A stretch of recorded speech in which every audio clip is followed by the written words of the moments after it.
Here for another segment of Coach's Club, joined by Coach Castro of the wrestling team. How you doing, Coach? Very well, Gabe. Thank you. Coming off a national championship, how do you build from that for this year? Well, obviously, coming back from national championship, you get momentum, and we hope to carry that momentum into this year. Now, granted that we graduated a lot, we had a couple of our national champions actually transferred to the University of Maryland on full scholarships, so we did lose a lot. We had a fairly decent recruiting class. But we're young and we're untested.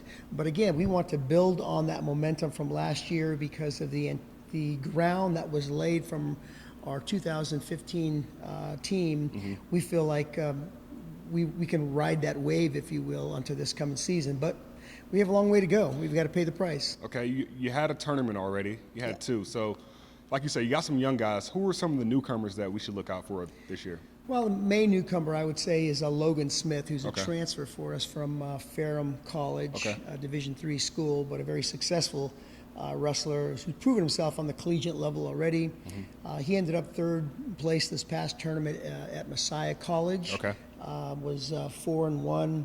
So he's a seasoned wrestler, and I think he's going to fill the shoes of Ryan Deal, a former national champion at that weight class, but he's showing great promise. You got guys like Travers that was on the team last year. What are some other, featuring returners that would stand out this year? Yeah, I would say, first of all, our 3 All-Americans that are returning. We have 2 national finalists, actually. Evan Kennedy at 235 and Timmy Norden at 125. And then another All-American, Ike Podell, at 149 pounds. So all 3 of them come back with experience and have proven to be able to compete on the national level. I guess we get a little off topic here. How did you get to LU, Coach? That's a long story, Gabe, but I came to Liberty University originally in 1976 as an athlete. I was heading to Arizona State University on a partial scholarship, excited about about wrestling there, to being a Sun Devil, but God grabbed my heart and redirected me to Liberty Baptist College back then, and graduated in 1981.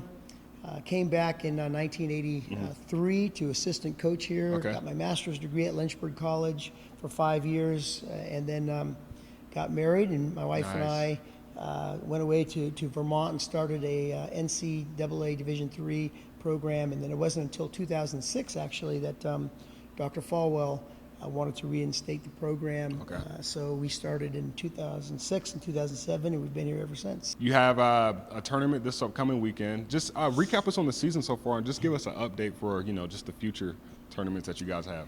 Yeah, well, we did have a couple of tournaments this past weekend. We split the team.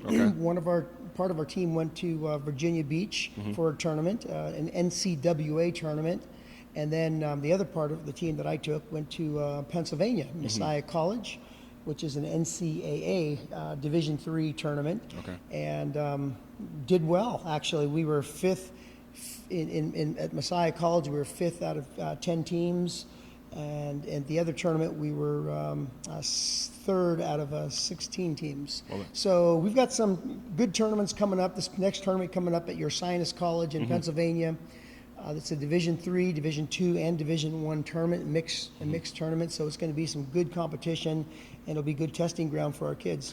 Well, a lot of Liberty students and athletes know that you guys won a national championship, but what's something that you want the viewers to know that they don't already know about wrestling?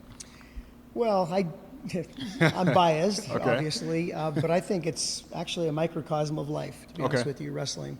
I mean, Scripture tells us that we wrestle not against flesh and blood. We wrestle not against flesh and blood, but wrestle against powers and principalities of the air and the rulers of the darkness.